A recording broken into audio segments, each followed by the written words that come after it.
Welcome to Authentic with Brazil 201. I'm your host, Brazil 201. And obviously, by the name of this episode, you can tell we're going to be talking about the TikTok ban. It's here. I feel sorry for Bill Simmons, who can no longer say, Kyle, turn the TikTok camera on. Well, look, the TikTok ban is here. It went into effect at 10:30 p.m. Eastern time. It really seemed to piss off the people in California because it shut off at 7 p.m. their time. And can we talk about the fact that with the ban, the way people are behaving is as if they stopped doing heroin, as if they went full cold turkey detox. They are going insane. I also learned, I knew CapCut and Lemonade were going to be removed from the App Store and banned as well. I did not know Marvel Snap was owned by ByteDance, and that is now also gone because while the TikTok thing and all the rest affected everyone 16 and up, the Marvel Snap thing, I was on Fortnite just earlier, trying to get the Godzilla Fortnite achievements done, and there are children furious. There are 12-year-olds cursing out that they cannot play Marvel Snap. I had no idea what the fuck Marvel Snap was because I thought everyone kept referring to Marvel Rivals, which is like Marvel's weird version of Fortnite that sucks. That was fun to play for an entire weekend. But look, I was prepared for the TikTok ban. Everyone said it was never going to happen, blah, blah, blah. Look, the first time this tried to happen in 2020, I saved all the TikToks I wanted to save. And then since I knew this was happening, I saved a lot of the TikToks. And the ones that, the people who you couldn't save the videos, I just screen recorded. I have all the TikToks I want to see. Now, I am going to assume there is going to be some, with the way that message is right now on TikTok, when you log in, it says, or you try to go on, it's like, TikTok is currently banned in your country, but thankfully, President Trump says he will fight to restore the app and all the other shit. Now, I don't know if Trump has the actual legal authority to do the 90-day extension, because the way the law is written is that it has to be in the process of a sale for this 90-day extension thing to kick in so TikTok can come back. By the way, everybody, your accounts are not deleted. If you go into Canada, if you're actually in Canada or in another country, your accounts are there. Everything is fine. But the amount of people who are releasing these videos crying because an app is gone, I'm sorry. It is just fundamentally hilarious that all of this is happening, that it is like a drug, which proved the point that TikTok fucked with everyone's mind for the last 4 years. Will I miss it? Sure. Will I care if it never comes back?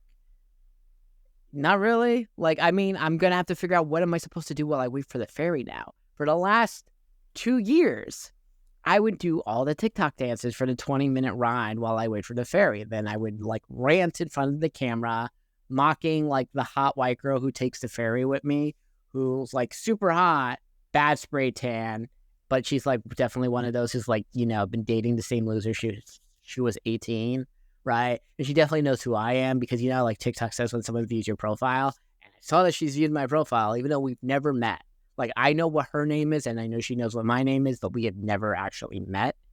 Well, we see each other and everything, we're on the buzz together, but, we have never had conversations or spoken to each other, so I know she can't fucking stand me because I'm an obnoxious asshole. And that's fine. She's very attractive, and she can do better than whatever she's dating, without a doubt. And one day she will. Because, I'm sorry, but if you're, in your mid-20s and you've been dating the same loser since you were 18, it's never going to last. Good example is Paige and Craig from Summer House or whatever it is. Look, they were dating for 5 years or whatever. That was just never going to last because Paige is a hot New York City white girl and Craig is an annoying, religious dude from the South. Where basically at 25 in the South, you're 52. So that's the whole thing. Also, Paige, you're super hot. I don't care what guy you're with currently or whatever you're doing. You're out in these streets. Congratulations. Now, a lot of people, I think it's funny because TikTok is sponsoring the Trump inauguration ball, right? TikTok is sponsoring the party. And it's going to be really funny if Trump's executive order that he's going to sign when he's president at 12 o'clock tomorrow, if it doesn't actually work and TikTok does not come back. Now, what I think realistically happens is that the ISPs may be okay, but the app stores won't bring it back. I don't really care either way. I just think it's funny, the mass hysteria right now. Because everyone's well, I make my money from TikTok and this. Okay, people have real jobs and they lose their jobs all the time and have to get a new job. That's just the fact of life. You are not guaranteed an income. There is no universal basic income. Andrew Yang did not become president or whatever. Also, I do not think we're going to get UBI until like we have real full AI automation at such a wide scale that nobody has a job anymore. And I don't think we're going to get UBI. You know what we may get is something I may run on in 2028 is that a yearly dividend check once a year to celebrate American citizens. Wink, wink, wink. Right? And look, did TikTok get banned because it made a bunch of white kids in the middle of the country suddenly pro-Middle Eastern countries they can't locate on a map? Sure. Did it also suddenly in the last 3 days make white kids in the middle of the country speak Mandarin? Sure. Does that prove it's a Chinese manipulation? Probably. Does it also prove it's a Chinese manipulation because people are fuming and crying because an app is gone? I think as well. And it's kind of funny that it's like a drug like this. It is what it is. You know, I play video games. I don't care. Whatever. Will I miss seeing the hot people? Sure. But I saved all the TikToks I wanted to, so I don't care. It is funny, though, because now, without the American content, apparently TikTok just, like, is going to go away. Here's the thing. If TikTok comes back, can TikTok people not be allowed at red carpet events? I'm sorry, but that Haley girl with the red hair who does those stupid billionaire skits, I can't stand her. I understand Reese has to be at the things, but I can't stand Reese. He comes off way too phony, kind of like David Dobrik. Like, I don't trust anything that man says. It's too fake and positive. It's a very Bushwick, Brooklyn type of thing. Right? But it is funny because there's so many women who quit their job to become TikTok hot people. And obviously that same income does not transfer. Your stardom on one platform doesn't transfer over to another platform. As a lot of hot people try to be witty on Twitter and Threads, they're not funny, and apparently they're very bad at writing. Like, no one gives two shit about what your outfit of the day is on Twitter. It's vitriol. It's a real type of hatred. And it's great. I'm not mad, but like, I think it's a good reality check for a lot of people because I bet you if TikTok comes back Monday, there's going to be like, thank you, President Trump, for bringing TikTok back and all the other shit. It's fascinating. That's all I got to say. It's very fascinating. Also, Tuesday, mass deportations begin. The raids and whatever. Now, look, I'm in New York. There are a lot of people I know who voted for Harris. I voted for Harris who are like, they can't wait for the mass deportations because parts of New York City look like a third world country. Okay? We know where all the illegals are. And this whole argument, like, who's going to pick the crops? Please tell me who the fuck is picking crops in Manhattan? Nobody is picking crops in Manhattan. And everyone, it seems the polling came out in the New York Times. 63% of people believe everyone who came in the last 4 years should be deported. Okay? 55% just want everyone deported. Okay? So that is a real majority. Okay? You cannot choose to believe the polls only when it's something you agree with, like abortion access or cheaper healthcare / universal healthcare and things like that. No, this is what people want. We've seen parts of our cities ruined. They look dirty. They're disgusting. Crime has gone up, and I understand the media is like, crime is not up. You know, undocumented people commit less crimes than regular people, and blah blah blah. No.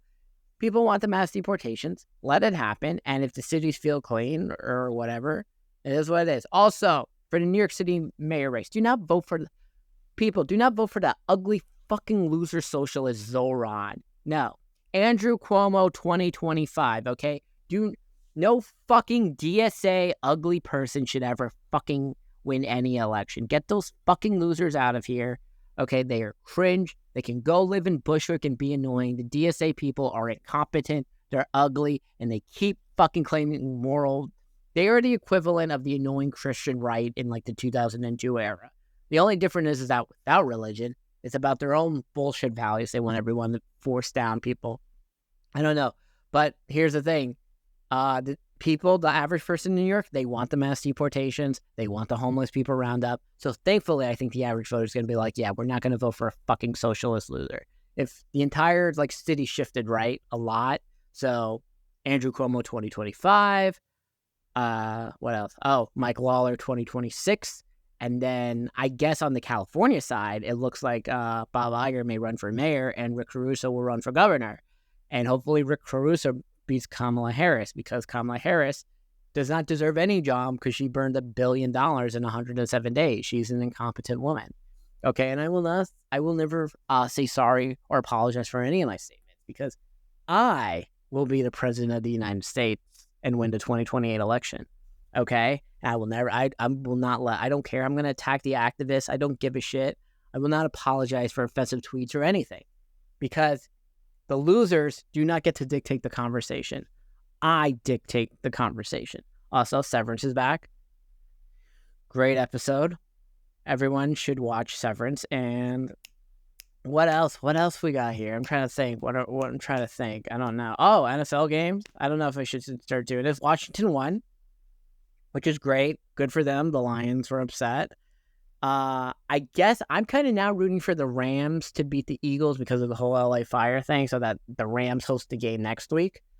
But I think we're going to get a Bills-Rams Super Bowl. Also, God, of course. And the Jets will still never have a quarterback. But I bet you Aaron Rodgers will be a Viking next year. Or a Steeler. Probably a Viking. The NFC is easier. Okay, this has been an episode of Authentic with Brazil 201.